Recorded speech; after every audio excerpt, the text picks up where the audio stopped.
Jama'a assalamu alaikum, barkanmu da sake kasancewa da ku a cikin wannan tasha ta mu ta Babura Hausa TV. Tashan nan da kan ilmantar, ta faɗakar kuma ta nishaɗantar da masu sauraro. To har yanzu dai muna nan a cikin littafin mai suna 'Yar Jagora, Kishi ko Butulci. Takensa kenan, Kishi ko Butulci. Sunana ɗan Malam Babura, ni na rubuta kuma nake karantawa. Kuma idan masu biye da mu ba su manta ba, a episode da ya gabata mun tsaya ne inda muke cewa kamar kuwa ya san a wannan lokaci abincin take bukata, saboda wata muguwar yunwa take ji, cikinta babu komai in ba hayakin shisha ba. Amma duk da yunwar da take ji, a yanzu ta fi bukatar duba wayar tata, saboda irin kiraye-kirayen da ke shigo mata. Da haka bata ajiye wayar ba, sai ta saka ta aljihun wandonta ta tafi da ita kicin din. Shigar ta kicin bayan ta gama kalle-kallenta, ta bi ko ina da kallo cikin nutsuwa har ta fahimci yadda fasalinsa yake. Ta kunna electric heater ta zuba ruwa za ta sulala indomi. Bayan ta ɗora kuwa, ta ɗauko wayarta ta fara duba kiraye-kirayen da aka yi mata. Sai dai duk kiran da ya shigo wayar tata rabinsu na abokiyar cin mushenta ne, wato babbar ƙawarta Rosie. Ganin hakan ya ƙara ɗaga mata hankali, ta san ba lafiya ba. Sai ta kira nambar Rosie, kira na farko bata ɗauka ba. Za ta yi mata na biyu, sai ta lura ashe ta turo mata text message kamar haka: ki dalla malama, ana kiran ki, kin ki ɗauka waya? Ki hau Allah, na turo miki sako. To nan muka tsaya, yanzu kuma za mu ci gaba. Ganin haka sai ta buɗe datar ta. Tuni saƙonni suka kama turmutsutsun shigowa. A daidai wannan lokaci sai ta ƙara rabawa kanta hankali. Ta janyo ƙwai guda 3 ta fara fasawa, sannan ta yanka albasa da fefe, sai kuma ta sake mayar da hankalinta kan wayar, wato ta raba hankalinta, tana girki tana duba waya. Kai tsaye ta shiga cikin chatin ɗinsu da Rosie. Ta turo mata boys guda 2 da kuma hoto guda 1. Hoton yana budewa, ta ga ai mai gidanta ne da ta sani, ta san shi. Dandanan ranta ya nemi ya ɓaci, saboda ta san za a iya samun matsala idan Rosie ta ce mai gidan nata ne, domin ba za ta bar masa shi ba, wato mai gidanta da suke sheke ayarsu a matsayin saurayinta, maneminta. Buɗe boys ɗin ta yi domin jin abin da ta faɗa a ciki. Ta buɗe na farko, wanda ya fara da wata ashariya da Rosie ta shararo a cikinsa, tana faɗin: kulwa, kina da hankali kuwa? Kin san waye wannan kike status da shi? Da fatan dai baki kwanta da shi ba ko? Baki bashi komai ba ko? Tabɗi, to wallahi ƙarshen ki ya zo in dai kin bashi. Iya haka boys ɗin ya ƙare. Tuni kulwa hankalinta ya tashi da fargaba na rashin sanin me Rosie take nufi. Da sauri ta buɗe ɗayan, ta jiyo Rosie na faɗin: inna lillahi wa inna ilaihi raji'un. Kulwa, ban san baki da hankali ba sai yau. In dai kina tare da wannan mutumin, to wallahi ku rabu. Ko nawa zai baki, cutar da ki zai yi. Kina bashi kin kaɗe, wallahi gara ki kwantar da hankalinki, ki ma wani wajen ki kyale shi. Kar ki sake ki bashi kanki, na gaya miki, kar ki kwanta da shi.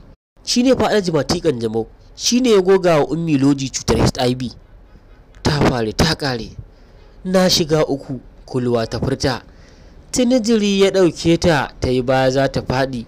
Ai kuwa wannan baya da ta yi, hannunta ya janyo tukunyar tafasasshen ruwan zafin da ta ɗora, wanda tuni ya tafasa har ya fara ƙonewa. Abin ya haɗe mata.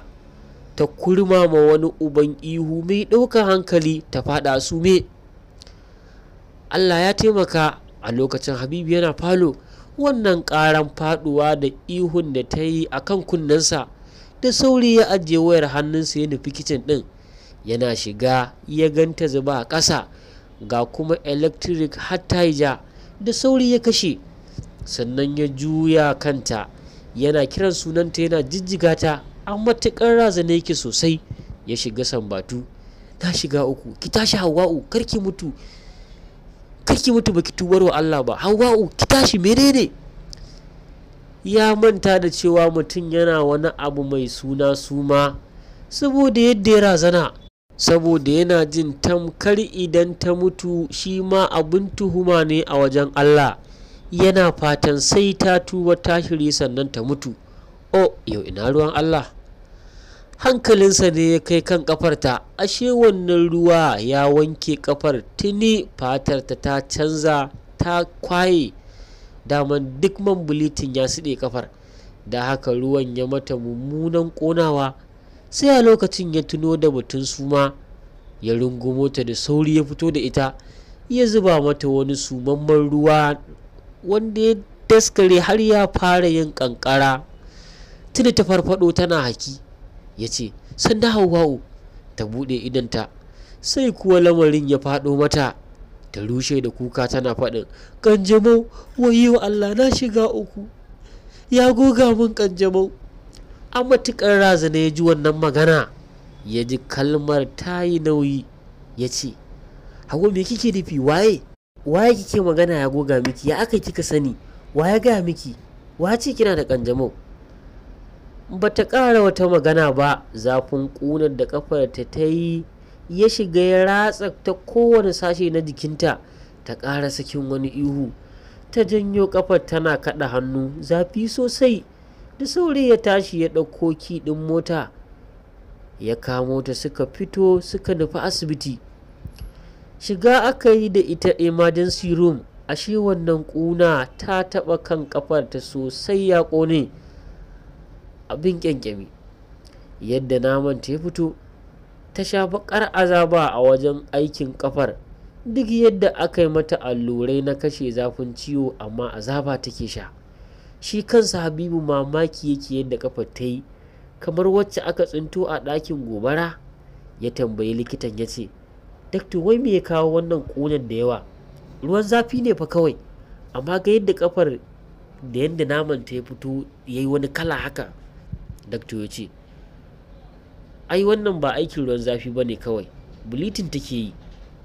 Inda a ce wani gurin ne ba kafar ba, abin zai iya fin haka muni ma, kamar fuska ko kuma hannu ko kuma bayanta haka, ko dai wani inda fata take sosai da tsoka, abin zai fi haka muni, ko wuya, saboda man bulitin yana ƙona fata ne ya rage mata ƙarfi.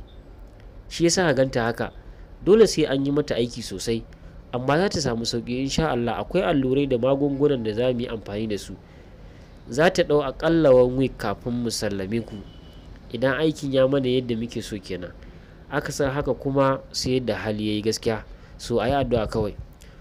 Kulwa ta samu bacci sosai saboda allurar bacci da aka yi mata, domin wannan zugin azaba da take ji da ke saka ta kururuwa da yadda take sambatu. Sai da ta yi bacci sannan hankalinsu ya kwanta. Habibu ya fice ya koma waje cikin motarsa. Lokacin yamma ta yi likis, magariba ta kawo kai. Habibu bai fi minti 2 da fitowa ba, wayarsa ta hau ringi. Baƙuwar namba ce da ya duba, saboda baya cikin yanayi mai daɗi ya sa bai ɗauka ba har ta gama ƙara. Sai kuwa aka sake kira karo na biyu, sai kuwa ya ɗauka. Daga wancan ɓangaren ya jiyo sallama da gaisuwa. Ranka ya daɗe, barka da yamma, ya aiki? Ya amsa da alhamdulillah. Wake magana? Daga wancan ɓangaren aka sake amsawa.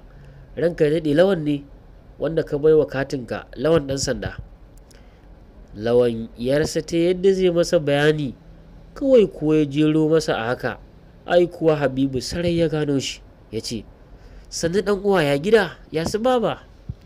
Lawan ya ce, wallahi umma, alhamdulillah, gani ma ina gida yanzu haka.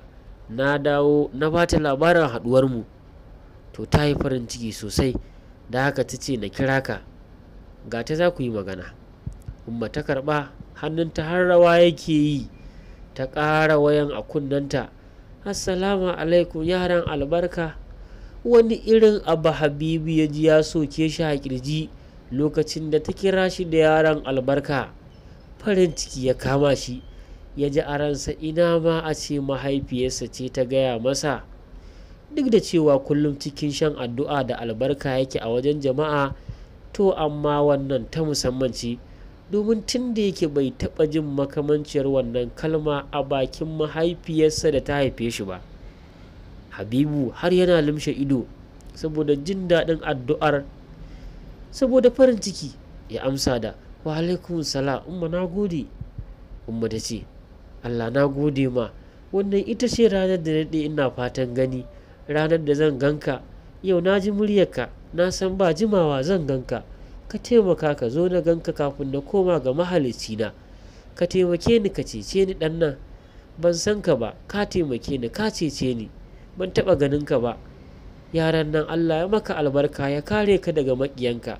Allah ya saka wa iyayenka da alkhairi, in sun mutu Allah ya ji kansu. Habibu da ko kaɗan bai iya misalta irin farin cikin da yake ciki ba da jin wannan addu'o'i da suke ratsa shi suna wanzar da farin ciki da nutsuwa gare shi. Ya amsa da amin umma, ki daina tunawa wannan ba komai bane fa, yi wa kai ne ai. Na gode da addu'a ni kan umma.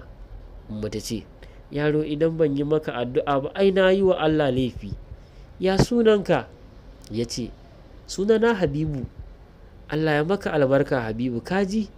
Insha Allah za ka gama da duniya lafiya. Yaushe za ka zo na ganka? Ka taimake ni, buri na bi a rayuwa. Na farko shine na ganka, ɗayan kuwa sai ka zo zan gaya ma. ɗan nan ka zo na ganka. Ban san yaushe zan koma ga Allah ba, ina so in ganka kafin na koma ga mahalicina.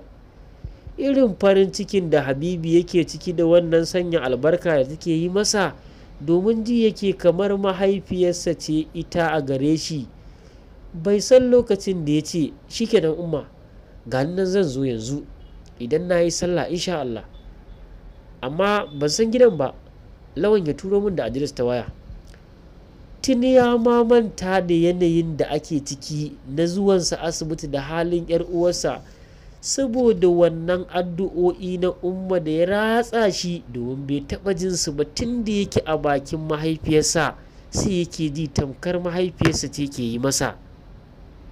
Wani irin farin ciki ne ya kama umma, ta yi hamdala, ta gode wa Allah har suka yi sallama.